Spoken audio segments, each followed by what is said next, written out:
안녕하세요. 저는 김포에 사는 50대 중반 주부입니다. 저는 3년 전 큰아들을 장가 보내고 시어머니가 되었습니다. 물론 아직 시집 안 간 둘째 딸도 있습니다. 열 손가락 깨물어 안 아픈 손가락 없다는 말이 있지만 솔직히 말해 부족한 거 없이 사랑받고 큰 우리 둘째 딸과는 달리 아들만 생각하면 가슴 한구석을 시리고 미안하고 그렇습니다. 딸보다 더 많이 정성을 쏟았는데도 이상하게 그런 마음이 늘 듭니다. 저의 친아들이 아니라서 그런 걸까요? 어쩌면 여러분들이 저의 사연을 듣고 과거의 저를 바보 같다고 하실 수도 있습니다. 하지만 사람 사는 방식은 다 다른 법이고 또 저마다의 선택으로 이루어지는 거 아니겠습니까? 제가 선택한 삶이었고 결과적으로 저는 후회하지 않으니 바보 같은 삶이라고 생각하지는 않습니다. 누구든 제 나이 정도 되는 주부는 시댁과 좋은 일, 안 좋은 일, 참 많은 경험이 있을 줄로 압니다. 저 역시 결혼 생활 통틀어 시가 식구들 때문에 골치를 썩은 며느리 입장이었는데 이제는 벌써 시어머니 입장이 되었네요. 오늘 제가 시어머니로서 저의 사연을 얘기하려는 건 아니고요. 조금 오래전으로 거슬러 올라가 우리 가족의 아픈 비밀을 한번 말씀드려 보려 합니다. 지금은 우리 시부모님 두 분 다 돌아가시고 안 계십니다. 3년 전 우리 아들이 결혼할 때는 시어머니는 80이 넘은 나이에도 거동만 조금 불편하셨고 정신은 또렷하게 살아계셨죠. 우리 아들 무사히 장성에 자기 밥벌이하고 장가가는 것까지 보시고 얼마 안 되어 돌아가셨으니 우리 시어머니는 마음속에 맺힌 건 없을 거라 믿고 있네요. 저와 그다지 사이는 안 좋았지만 지금 돌이켜보면 다 부질없다는 생각이 들기도 하네요. 사람을 미워해봤자 뭐 하나 싶은 거죠. 하지만 여전히 제가 용서하지 못하는 사람이 있긴 있습니다. 바로 남편의 누나인 신우입니다. 시댁 식구 중 저와의 악연은 시어머니가 아니라 신우이가 아닌가 싶습니다. 신우이는 저와도 악연이지만 자기 가족들하고도 사이가 그다지 좋지 않아요. 거의 남이라 해도 과언이 아닙니다.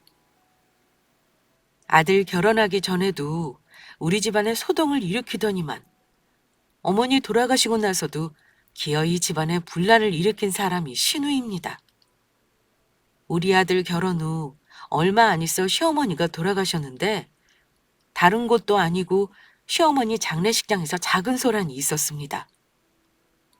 이번에도 신우이 때문이었는데요.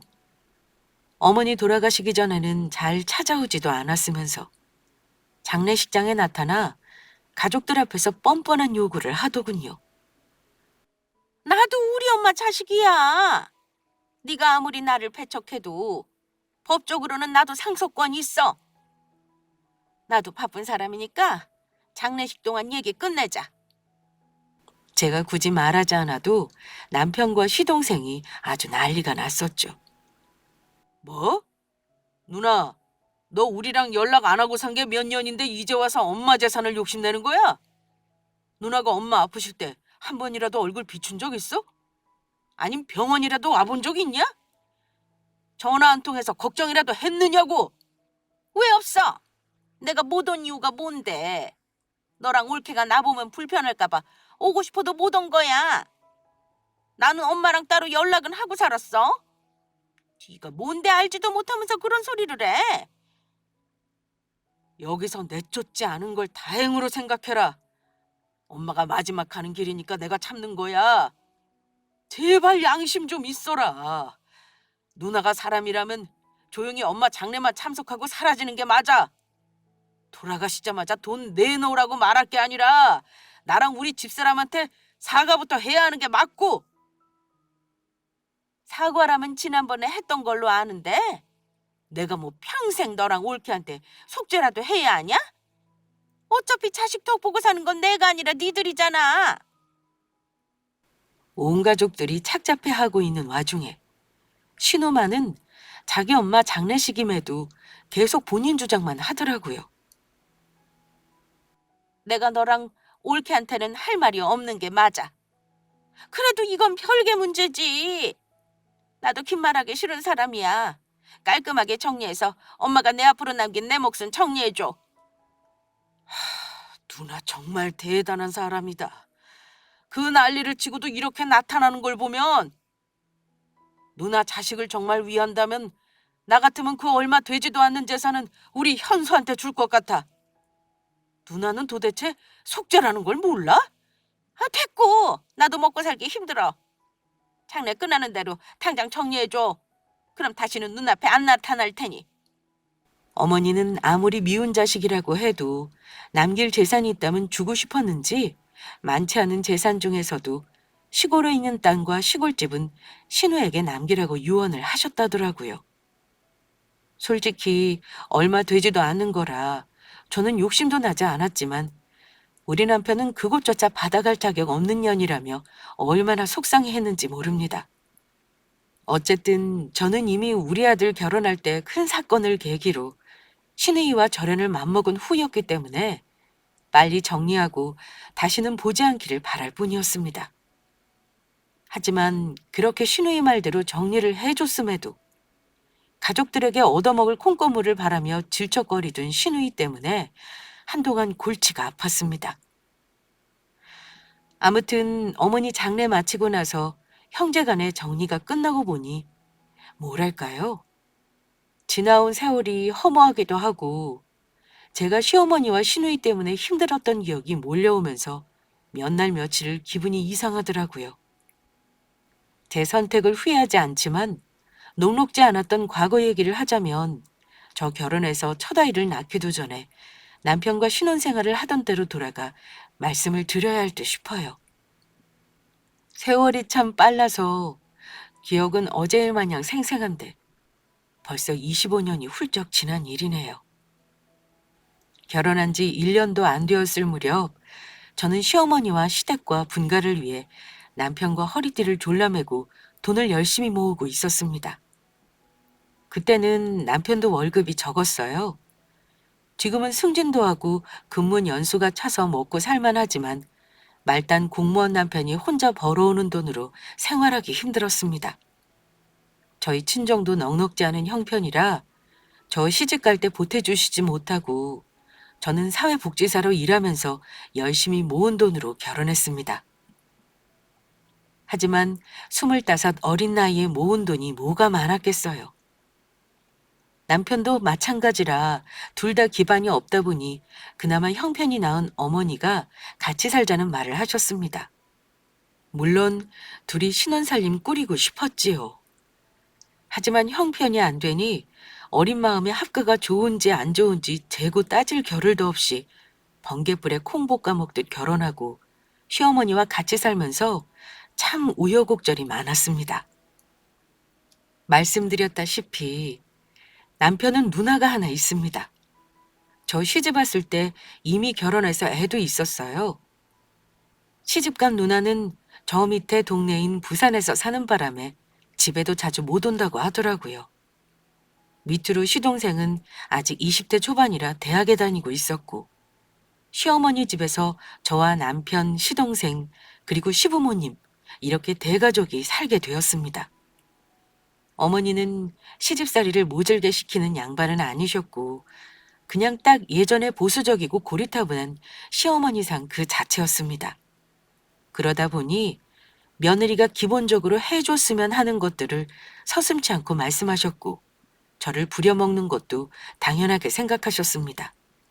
때로는 친정에서 배워온 거 없다며 타박도 하셨죠. 예, 너는 친정에서 대체 뭘 배워온 게냐? 대체 빨래 개는 것까지 내가 알려줘야겠어? 밥하는 것부터 모든 내 손이 안 가게 하면 안 되는 거니? 대체 언제쯤 시어미가 잔소리할 일이 없게 만들래? 친정 부모님들이 저를 귀하게만 키우셨는데 그럼 어째요, 어머니. 엄마가 시집가서 할 일이니까 집에서는 하지 말라고 저 일 안 시키셨거든요. 어머니한테 처음부터 배우면 되죠.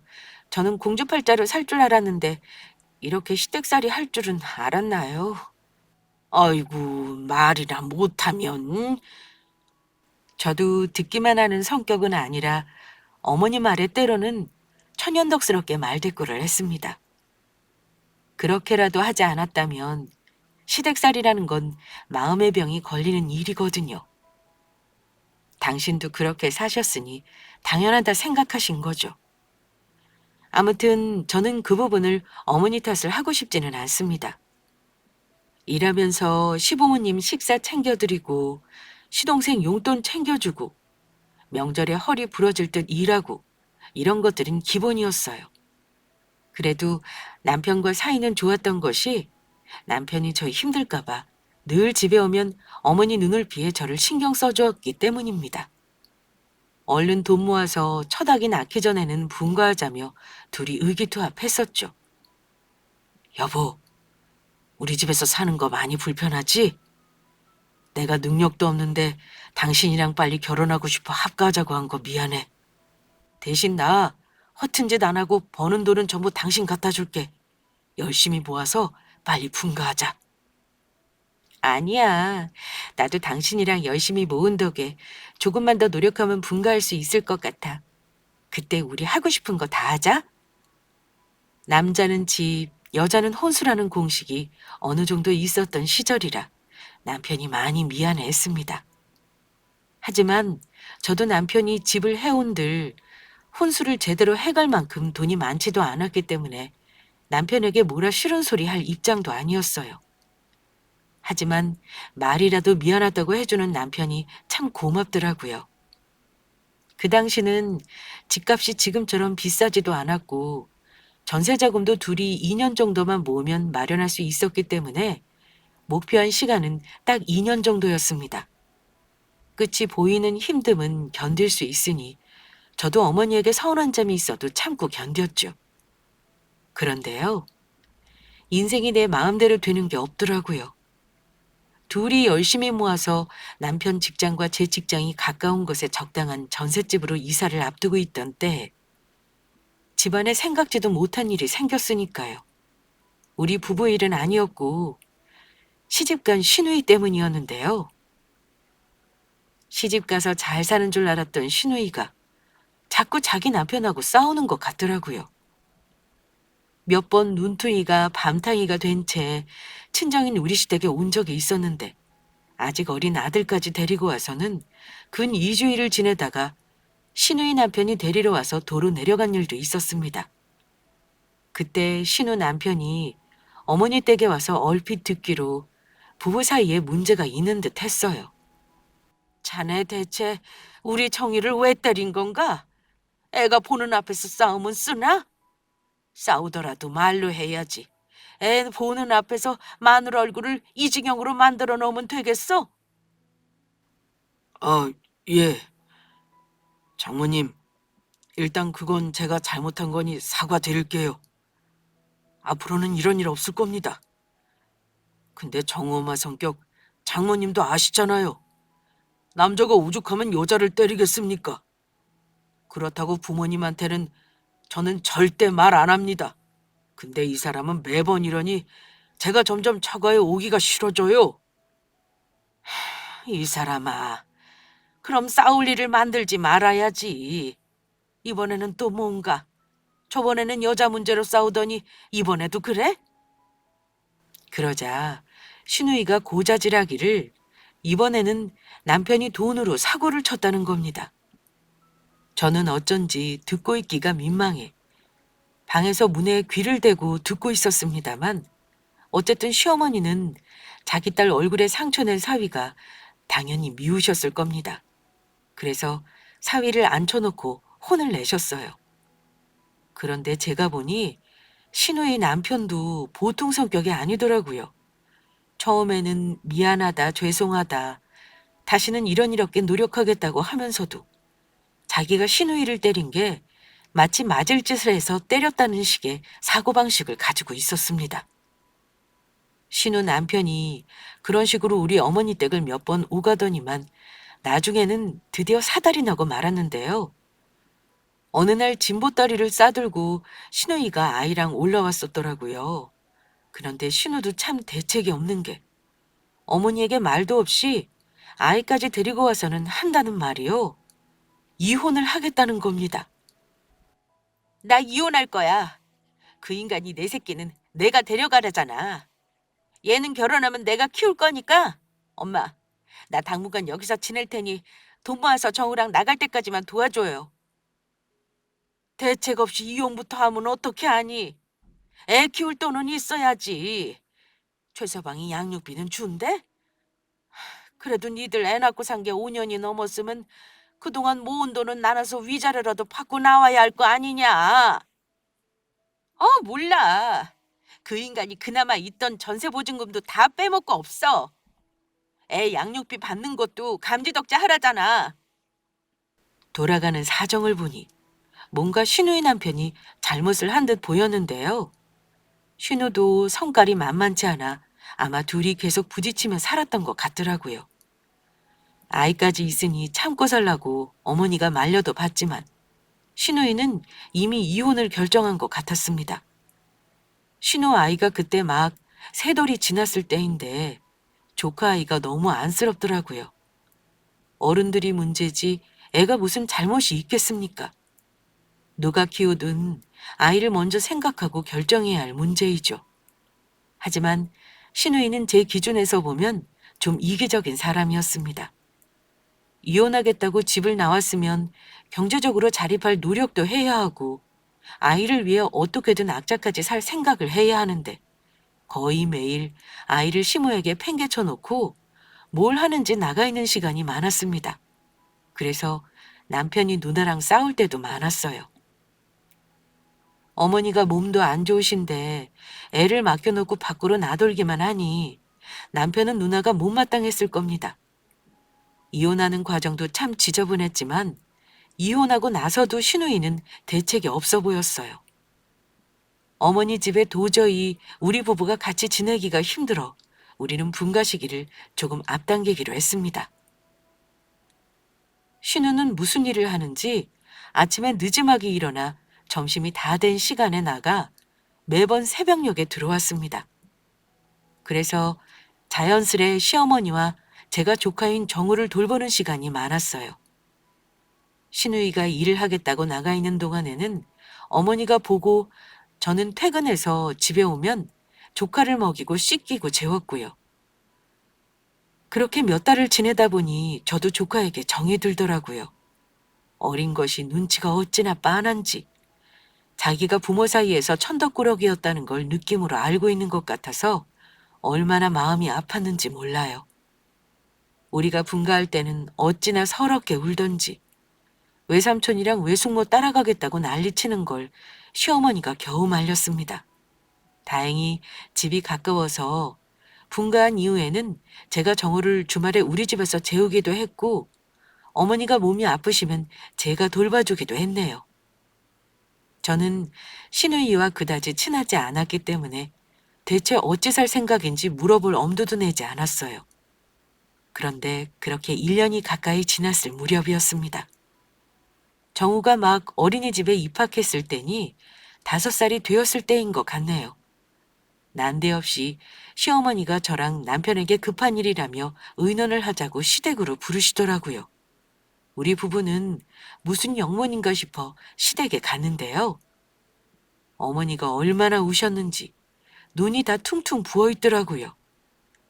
어머니가 큰일 났다면서 하시는 말씀이 글쎄 신우이가 아이만 두고 집을 나갔다는 겁니다.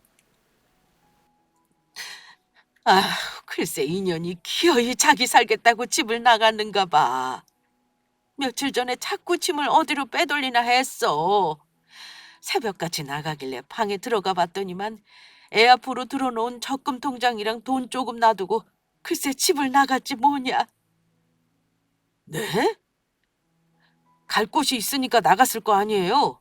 누나 혹시 만나는 남자라도 있었어요? 그런 것 같긴 했어. 전화해보니 정우 잘 부탁한다면서 자기 외국 나가서 살 거라고 찾지 말란다. 아유, 이 못된 년. 지 새끼도 나 몰라라고 남자랑 살겠다고 새벽에 도망을 쳐? 우리 정우가 불쌍해서 업 좀 주으냐. 어머니는 정우를 어쩔 수 없이 당신이 키우겠다고 하셨습니다. 딱히 조카를 키울 수 있는 다른 사람이 없기도 했고, 당연히 그 상황이라면 할머니가 돌보는 게 맞죠. 그런데 제가 마음이 너무 불편한 거예요. 어머니, 정우 당분간 저희 집에 놔둘까요? 일단 지금은 정우도 엄마가 갑자기 없어져서 많이 놀랐을 거예요. 애한테 잘 설명도 해야 할 거고 챙겨줄 사람이 옆에 있어야죠. 어머니는 약도 드셔야 하고 몸도 아픈데 정우까지 어찌 돌보겠어요. 일단 지금 당장은 정우는 제가 데려가서 돌볼 테니 너무 걱정 마세요. 말은 당분간이었지만 사실 저는 정우를 그때부터 아들처럼 키우겠다 마음을 먹었던 것 같습니다. 아이고, 그럴 거 없다. 너는 애도 없는데 조카를 데려다가 봐준다니? 절대 안 될 말이지. 그냥 내가 죽이 되든 밥이 되든 키울 테니까 너야말로 신경 쓰지 말어라. 저도 고민을 안 한 건 아닙니다. 아무리 남편 가족이라지만 내 아이도 아닌 다른 사람 아이를 키우겠다는 결심이 쉽지만은 않았어요. 그런데 제가 나 몰라라 하면 시어머니도 너무 힘드실 것 같았고 무엇보다 아이가 너무 불쌍했어요. 그놈의 정이 뭔지. 저도 조카이에게 정이 들어버려 아이의 눈빛을 외면하지 못하겠더라고요. 제가 당분간이라며 데리고 왔던 조카를 키우겠다고 정식으로 말하자 남편이 오히려 펄쩍 뛰며 반대했습니다. 여보, 정우, 우리 양자로 드리자. 형제들 자식은 이런 식으로도 입양하는 경우 많대. 나 정우 잘 키우고 싶어. 어머니 아프신데 정우를 어머니 댁에 던져두고 나 몰라라 그냥 놔둘 수도 없잖아. 이건 당신한테 못할 짓이야. 나 처갓집 가서 장인 장모님 얼굴 볼 자신 없다. 당신이 왜 짐이란 짐을 다 지려고 해? 정우가 안 됐지만 그냥 애 아빠한테 보내버려도 되는 문제야. 애를 낳아놓기만 하고 책임을 안 지려고 하는 게 정상적인 부모야? 아, 그러지 마. 정우가 어려도 귀가 트여서 어른들 말 다 알아들어. 나도 쉬운 결정한 거 아니야. 그렇다고 정말 정우를 친아빠한테 보내면 그 사람도 당신 누나처럼 다른 사람 만나 살고 있을 텐데 애 눈칫밥 먹일 거야? 당신이 삼촌이잖아. 정우, 우리가 키우자. 정말 보란 듯이 잘 키우자. 다행히 정우가 성격도 순하고 너무 총명해. 잘 될 수 있는 아이를 인간 같지도 않은 사람들이 키우면 어찌 되겠어. 난 그 꼴 못 봐. 이미 나랑 정이 들어버려서 이제는 내가 못 보내. 시어머니와 남편은 저에게 너무 고마워하고 미안해했죠. 우리 부부는 정우를 정식으로 양자로 호적에 올렸습니다. 서류상으로도 완전히 저의 아들로 해놓고 진심으로 우리 정우를 잘 키우고 싶었습니다. 어머니가 많이 도와주시기는 했지만 당연히 저는 아이를 키워본 경험도 없었으니 조카 아이를 맡아 키우면서 시행착오가 많았습니다. 사실 조카가 5살밖에 안 됐는데도 아이도 눈칫밥으로 뭐가 어찌 돌아가는지 다 아는 듯 했어요. 저는 아이에게 두루뭉실하게 넘어가기보다 왜 외삼촌과 같이 살 수밖에 없는 상황이 되었는지 아이 눈높이에 맞게 설명해 줬습니다. 조카는 다행히 우리 부부를 좋아했기 때문에 큰 어려움 없이 우리 집에 적응했습니다. 그리고 정우가 초등학교 입학할 무렵 우리 부부에게도 아이가 태어났어요. 정우와 8살 차이 나는 예쁜 딸이었습니다. 그런데요, 내 자식을 낳으면 혹시 조카가 미워지지 않을까 저도 걱정을 했는데 웬걸요. 내 새끼를 낳고 보니 정우가 더 애틋하고 예뻤습니다. 이렇게 예쁘고 똘똘한 아이를 어찌 부모가 돼서 나 몰라라 할 수 있는지 연락 끊겨버린 신우가 너무 미울 정도로요. 정우는 저를 자연스레 엄마라고 불렀고 동생도 정말 예뻐했어요. 똑똑하기는 어찌나 똑똑한지 제가 교육열이 좀 극성스러울 정도로 높은 편이었는데 엄마 욕심이라고 해도 저는 우리 부부 힘 닿는 한 하고 싶다는 공부는 다 시켜주고 싶었습니다. 아이는 누구를 닮았는지 너무나 똑똑했고 하라는 대로 잘 따라와주는 아이였어요. 중학교 때 혹시나 방황을 하면 어쩌나 걱정했는데 사춘기가 있긴 했지만 그 시기에 정우는 반항보다는 말수가 적어지더라고요. 그렇게 고등학교를 다닐 때까지 정우 친모인 신우에게서는 연락이 없었습니다. 어머니, 혹시 정우 엄마는 정말 어찌 사는지 모르시는 거예요? 아무리 그래도 자기 자식인데 저리 잘 큰 거 보면 얼마나 뿌듯하겠어요. 정말 자기 자식 한 번도 궁금한 적이 없었을까요? 글쎄다. 어미가 자식 떼어놓고 마음 편히 살겠니? 그래도 죽었는지 살았는지 연락은 하고 살았으면 좋으련만. 나도 답답해 죽을 지경이야. 시어머니에게 간혹 물어봐도 어머니는 신우 얘기만 하면 죽었는지 살았는지 알고만 있었으면 좋겠다고 한숨에 눈물바람이었죠. 그래도 늘 제가 정우를 너무 잘 키워줘서 고맙다고 하셨어요. 정우 마음이 어땠는지 알 수는 없지만 아마 본인도 청소년기에 생각이 많지 않았나 싶어요. 성적이 떨어질 때도 있었고 공부를 손에서 놓는가 싶은 시기가 있었는데 저랑 남편이 잔소리하지 않고 참고 기다려줬습니다. 그렇게 고등학교 생활을 차분히 잘하는가 싶더니 고3 때는 정말 저도 힘들었지만 정우도 많이 힘들어 했어요. 그런데 수능 때 그야말로 대박이 나서 아이가 원하는 대학에 입학까지 했습니다. 대학 합격했을 때 아이가 합격 발표 나고 저를 엄마 하면서 안아주는데 얼마나 울었는지 몰라요. 그동안 아이들을 키울 때 겪었던 힘든 일들이 그야말로 주마등처럼 스쳐 지나가더라고요. 엄마 덕분이에요. 저 믿고 기다려주셔서 고마워요, 엄마. 아들이 이 말을 하는데 처음에 우리 집 데려갈 때 5살 배기 어린 정우 얼굴이 떠오르며 어찌나 눈물이 나던지요. 정우는 남편의 조카가 아니라 늘 저의 소중한 아들이었습니다. 아들은 명문대 정치외교학과에 진학했어요. 대학 1년을 마치고 군대 다녀와서 복학했는데 외교관이 되고 싶다며 외무고시를 준비하는가 싶었지만 나중에 다시 진로를 바꿔 로스쿨로 진학했습니다. 그 어렵다는 로스쿨 리트 시험도 고득점을 취득했고 우수한 성적으로 진학하더니만 결국은 변호사 시험에 합격하더군요. 여기까지가 우리 아들을 훌륭하게 키워낸 이야기인데요. 조카지만 훈훈하게 잘 키워낸 아들을 장가 보내고 화목하게 살게 될 줄 알았던 저의 삶은 한 번 더 시련을 겪게 되었습니다.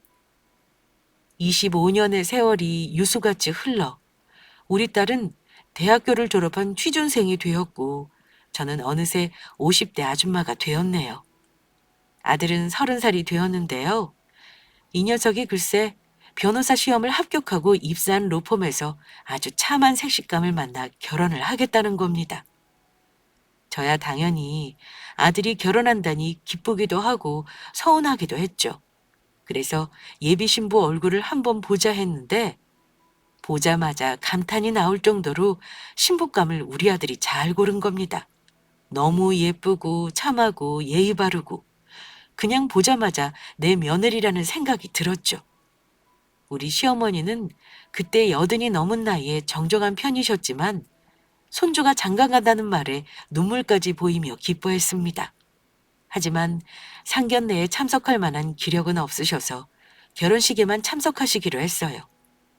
정우는 할머니를 참 좋아했는데 자기가 일찍 결혼하고 싶어 하는 것도 할머니에게 장가가는 것도 보여드리고 증손주까지 안겨드리고 싶어서라는 말을 기특하게도 하더라고요. 또 우리 아들이 참 기특한 것이 있는데요. 우리 아들은 직장 생활하면서 엄마에게 모아달라고 저에게 용돈 빼고 월급을 다 줬었는데 우리 부부가 돈을 보태 집을 하나 해주기로 했고 양가 상견례를 하기로 했습니다. 그런데 상견례 전날 시어머니가 전화를 하셨는데요. 귀도 조금 어두우신 양반이 우리 상견례하는 장소를 계속 물으시더라고요. 정우엄이야, 상견례 장소가 어디라고 그랬니? 내가 궁금한 건 아니고 그냥 누가 좀 알아봐 달라가서 말이야. 그냥 식당 이름만 알려주면 된다. 강남에 있는 한정식 집이에요. 어머니도 몇 번 가보셔서 아실 거예요. 근데 누가 상견례 장소를 추천해달라고 한 거예요, 어머니? 아니, 그건 아니고, 누가 좀 궁금해하길래 물어본다. 아무튼 알았다. 결혼 논의 잘하고, 날 잡으면 나한테도 알려줘.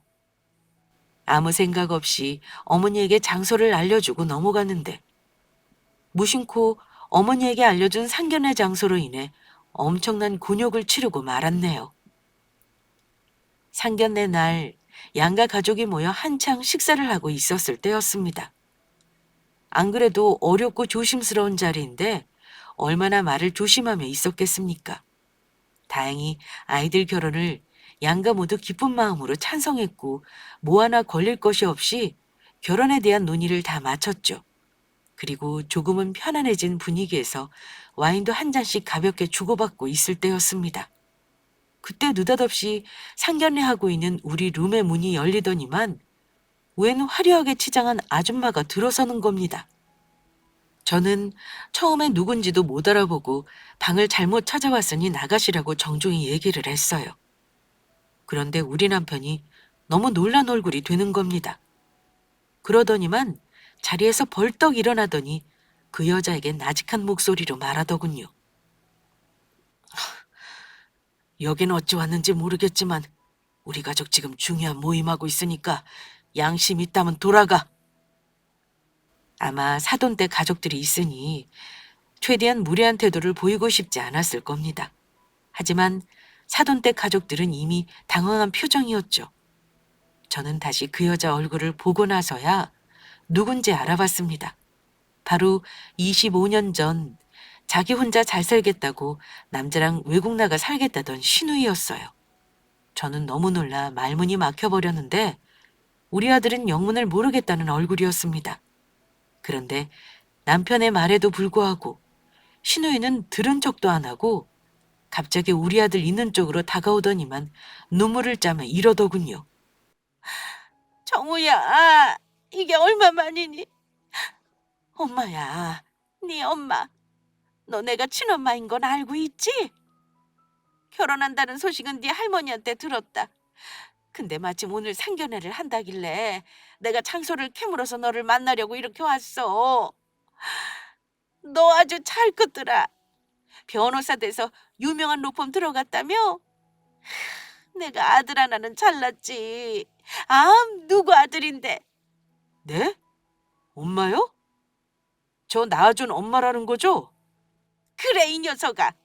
너는 아무리 어렸다지만 정말 너 낳아준 엄마도 못 알아보는 거냐?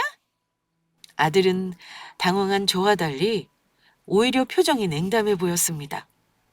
당황스러워 어쩔 줄 모르고 있던 저를 보더니만 신우이가 이러더군요. 옳게 우리 아들 맡아서 길러주고 이렇게 장가까지 보내주는 건 참 고마워. 내가 옳게 착한 건 인정한다. 근데 여기까지야. 그동안 내가 우리 아들 소식 들으면서도 옳게 앞에 안 나선 건 다 아들이 잘못될까 봐 걱정해서였어. 근데 이제 장가까지 가는 마당에 내가 숨어 지낼 이유가 없지? 그러더니만 우리 가족보다 더 당황한 사돈댁에게 큰 소리를 치더라고요. 사돈이라고 해야겠네요. 우리 아들 정우가 사실은 제 아들입니다. 제가 진짜 엄마예요. 사정이 있어서 제가 우리 아들 어릴 때 올케한테 맡겼죠. 제가 외국에 나가 살다 보니 그동안 연락도 못하고 살았지만 아들 결혼하는데 친엄마가 계속 모른 척 할 수는 없는 노릇 아닌가요? 오늘부터 모든 결혼 논의는 저랑 하시면 됩니다. 사돈댁에서는 우리 아들이 사실 제 조카라는 건 모르고 있었으니 아마 많이 놀랐을 겁니다. 이미 상견례는 망쳤고 수습을 일단 해야겠다 싶었습니다. 죄송합니다, 사돈. 일부러 말 안 한 건 아니고 그럴 만한 사정이 있는데 지금은 말씀드리기가 어렵네요. 저분이 우리 정우 친모는 맞습니다. 나중에 천천히 사정을 말씀드려도 될까요? 그런데 사돈댁에서도 우리 집안에 피치 못할 사정이 있다는 걸 이해하시더군요. 보아하니 사돈네 말 못할 사정이 있어 보이네요. 우리는 아무래도 상관없습니다. 정우는 이미 우리 사위인걸요. 우리 가족의 자리를 비켜드려야 얘기가 끝날 듯 싶네요. 자리 비켜드릴 테니 나중에 시간을 한 번 더 잡고 가볍게 식사 한번 하시지요. 사돈네 식구들은 애써 담담한 척하며 우리 시누이 쪽을 쳐다보지도 않고 자리를 비켜줬습니다. 남편은 사돈네 가족이 나가자마자 시누이에게 소리를 질렀습니다. 대체 누나 여긴 왜 와? 미쳤어? 느닷없이 나타나서 뭐? 아들? 우리 정우가 그동안 뭐 하면서 어떻게 컸는지 궁금해하지도 않았잖아. 네가 몰랐겠지만 나도 엄마 통해서 정우 소식은 간간히 듣고 있었어. 아무렴 내가 정우를 그렇게 놔두고 갔어도 궁금하지도 않았을 것 같아? 정우야, 너 엄마 기억나지? 네 기억력이 얼마나 좋은지 엄마가 다 알아. 오랜만에 만났는데 엄마 보고 싶지도 않았어? 네가 아무리 외삼촌이랑 숙모를 부모라 생각하고 컸어도 아마 속은 힘들었을 거다. 엄마가 다 알아. 그때 아들이 벌떡 일어나더니 시누이 앞으로 오더니만 갑자기 시누이를 끌어안았습니다. 그때 지켜보는 제 마음이 찢어졌어요. 아, 우리 아들이 다 기억하고 있구나. 내가 아무리 잘해줬어도 친엄마의 빈자리를 채워주지 못한 부분이 있었겠구나 생각했죠. 아들은 자기 엄마를 끌어안더니만 갑자기 오열하면서 울더라고요. 엄마, 다 기억해요. 엄마 얼굴도 기억하고 나 놔두고 도망간 날 할머니가 어쩔 줄 몰라 하시면서 저 안고 울던 것도 기억나요. 엄마, 저 어린 마음에 아무에게도 말 못하고 얼마나 힘들었는지 몰라요. 나 엄마 때문에 보란 듯이 공부 열심히 해서 훌륭한 사람 되고 싶었다고요. 대체 왜 나 버리고 간 거예요? 엄마는 아들보다 엄마 혼자 잘 사는 게 중요했어요? 내가 언젠가 엄마 만나면 꼭 사과받고 싶었던 거 아냐고요. 눈물을 뚝뚝 흘리는 아들 보면서 저도 울었습니다. 아들이 우리에게 티 안 내고 힘들어한 것 같아서 얼마나 마음이 아프던지요. 아들이 친모를 끌어안고 엉엉 우는데 시누이도 같이 눈물을 흘리더라고요. 아무리 저밖에 모르는 인간이라 해도 자기 핏줄은 당기는 법이니 신우도 그 세월이 마냥 편하지만은 않았겠죠. 그래, 정우야. 내가 미안하다. 그래도 이렇게 내가 너 상견례 한다길래 온 거 아니겠니? 진짜 잘 왔다 싶구나. 앞으로는 나랑 결혼 상의하자. 너 결혼할 여자분이 집안도 좋아 보이던데 나한테도 날 잡아 인사시키렴. 우리 차근차근 그동안 못했던 거 하자꾸나. 나도 변호사 된 아들 덕도 보고 주변에 자랑도 좀 해야겠구나. 그런데 자기 엄마를 끌어안고 있던 아들이 눈물을 멈추더니만 몸을 떼어내고는 이런 말을 하는 겁니다. 엄마, 근데요, 제 덕 볼 생각은 하지 마세요. 그러자 울다 말고 황당한 얼굴이 된 신우이가 아들에게 묻더군요. 뭐야? 아들 덕 볼 생각하지 말라니. 내가 아들 덕 안 보면 누구 덕을 보니? 엄마가 왜 효도를 바라요? 제가 변호사 된 건 나 키워준 외숙모 덕이지 엄마는 아무것도 한 거 없잖아요. 저 공부하는 거 뒷바라지 해준 건 우리 숙모예요. 고3 때 매일같이 저 새벽에 깨워주고 같이 잠도 깨주고 아침밥 해주신 우리 숙모라고요. 아니, 숙모가 아니고 우리 엄마죠. 나한테는 친엄마 아무 의미 없어진 지 오래고 다만 엄마한테 언젠가는 이렇게 사과를 받고 싶었을 뿐이거든요. 저는 아들 말을 듣고 감동을 받았습니다. 우리 남편도 굳이 신우를 쫓아내지 않고 아들이 하고 싶은 말을 하게 놔두었습니다. 언젠가는 해소해야 할 감정이라고 우리 부부 둘 다 똑같이 생각했습니다. 그런데 신우는 아들 말을 듣는 순간 낯빛을 바꾸더라고요. 아들이 엉엉 울 때만 해도 자기를 그리워했다고 생각했을 거예요. 그런데 덕볼 생각하지 말라는 아들 말에 신우는 금방 언성을 높였습니다. 뭐야? 정우야, 너 엄마한테 무슨 말을 그렇게 한다니? 아무리 20년 넘게 세월이 흘렀어도 천류는 끊을 수 없는 법이야. 자식이 부모한테 해야 할 도리가 있는 거지. 내가 너 낳아준 엄마라는 거 잊지 말어. 낳아놓기만 하면 부모라고 착각하는 사람들이 요즘 많더라고요. 부모 역할이 뭔가요? 낳아놓기만 하면 다가 아니라 그 아이가 온전히 자랄 수 있도록 사랑을 주고 키워내는 게 부모예요. 근데 엄마가 대체 뭘 했다고 큰 소리 쳐요? 제가 아까 운 건 원망의 눈물이에요. 나는 엄마한테 사과받았으니 저는 그동안 감춰뒀던 원망은 푸른 셈이네요. 내 진짜 엄마는 우리 엄마 하나뿐이니까 그런 줄 아세요. 신우이는 황당하다는 듯 아들을 붙잡고 흔들었습니다. 그럼 혼자 된 이 엄마를 그냥 모른 척하고 살겠다 이거니? 엄마가 그동안 어찌 산 줄 알아? 어떻게든 너랑 같이 살아보려고 외국 나가 살면서 얼마나 발버둥을 쳤는데 사는 게 뜻대로 안 돼서 또 이혼까지 하고 가진 것 없이 들어왔다만 다 너를 생각해서 그동안 조용히 지낸 거 너는 알아야지. 엄마, 제발 그만둬요. 엄마가 나랑 살고 싶어서 뭘 했는데요. 전화한테 한 적 없고 나무랄 했으면서 저 잘 되니까 효도받고 싶어요? 내가 돈 벌어서 엄마한테 뭐 해주기를 바라요? 미안한데 그럴 일은 절대 없어요. 오늘이 마지막 작별 인사라고 생각하시고 다시는 저 찾아오지 마세요. 그동안 혼자 잘 산 것처럼 엄마 삶을 사시라고요. 내가 효도할 진짜 엄마는 여기 우리 엄마니까요.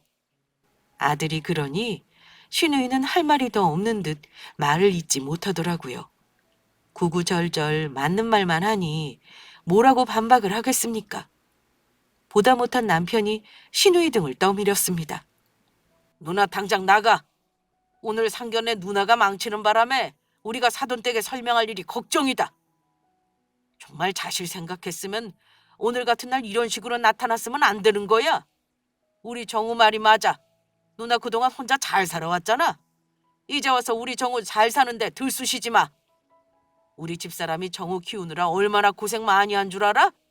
그거 알면 미안하다 고맙다 말하고 다시는 나타나지 마. 자기 동생과 아들에게 이런 말까지 들었으면 이제는 그만하겠지 했어요. 하지만 생각보다 신우이는 양심도 없고 얼굴도 두꺼운 사람이었습니다.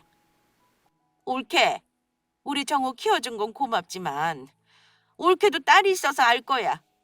아무렴 조카가 내 새끼보다 예쁠까? 옳게가 고생한 건 알아. 하지만 나도 정우한테 엄마야. 친엄마라고.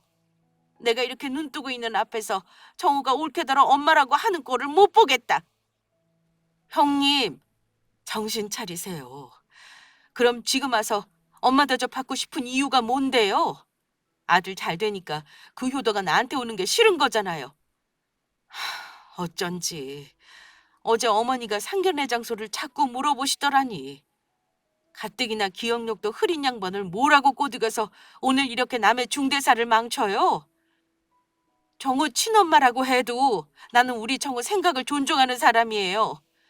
그러니 우리 아들 말대로 다시는 우리 앞에 나타나지 마세요. 그게 우리 아들 도와주는 겁니다. 신우에게 하고 싶은 말을 쏟아붓고 나서 우리 가족은 식당을 나와버렸습니다. 그 후 사돈댁에는 우리 아들이 직접 가서 어릴 적 사연을 설명했어요. 사돈댁도 정말 대인배인 것이 그런 와중에 정우를 훌륭하게 키워주신 분들이라면서 우리를 존경스럽다고 말했다고 하네요. 남편이 시댁에 가서 신우이와 단판을 짓고 나서는 더 이상 연락이 없더라고요. 혹시 아들 결혼식까지 찾아와 난리칠까 걱정했는데 다행히 그런 일은 없었습니다. 우리 아들은 석 달 뒤 무사히 결혼식을 올렸고 우리 시어머니는 아들이 결혼하고 나서 딱 몇 달 후 돌아가셨습니다. 그런데 우리 아들 결혼하고 나서도 한동안 연락 없던 신우가 어머니 장례식장에 나타나 사연 초반에 말 것처럼 자기 몫의 재산을 내놓으라고 한 겁니다. 또 한 번 가족들에게 빅엿을 선사하는 신우이었죠.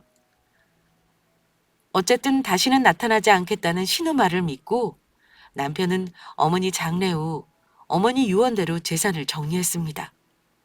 정말로 2년이 넘도록 연락이 없길래 죽었다는 소식 말고는 들을 일이 없겠구나 했어요. 그런데 얼마 전 신우가 어머니 땅과 집을 처분한 돈을 대부분 사기당했다는 소식을 들었습니다. 어쩜 나이 환갑이 다 되어서까지 신우이는 집안의 암적인 존재인 걸까요? 남편에게 돈 때문에 종종 연락을 한다는데 그때마다 우리 남편이 아마 매몰차게 대했을 겁니다. 제 생각이지만 죽어야 끝나지 않을까 합니다. 바라건대 자기 몸 하나는 제대로 건사하길 바랄 뿐이네요. 우리 아들은 여전히 저에게 정말 잘합니다. 장가가고 나더니 더 엄마의 마음을 아는지 지 여동생도 잘 챙기고 갱년기 때문에 힘들어하는 저도 살갑게 챙겨주네요. 저도 우리 정호 키우면서 힘들 때가 많았는데 이렇게 효도를 받는구나 하며 삽니다. 제가 조카를 이렇게 훌륭하게 키워냈다고 주변에서 부러워하는 사람도 봤고 저에게 미련하다고 하는 사람도 봤어요.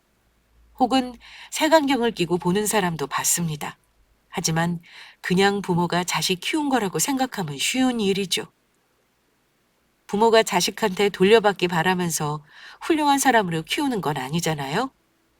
사실 이런 일에는 정답이 없는 듯 합니다.